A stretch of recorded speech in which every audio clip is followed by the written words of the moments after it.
Hello guys, welcome back with me again in this channel. So in today's tutorial, I'm going to show you how you can get the Epic Narwhal in Fish Eat Roblox. So if you want to find the most majestic creature in the game, one of the most, the Epic Narwhal is a rare and epic prize that will only appears in the certain locations, and here I'm going to show you the exact location and the best bait, also the road that you need.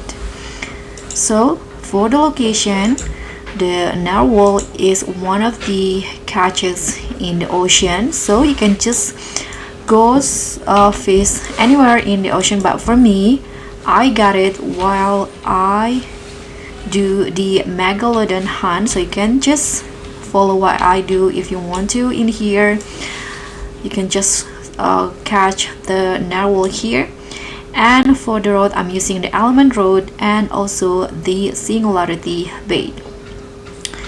So that's tips for me. Thank you so much for watching. Don't forget to like, comment and subscribe. Also click on the thanks. I'll see you in the next tutorial.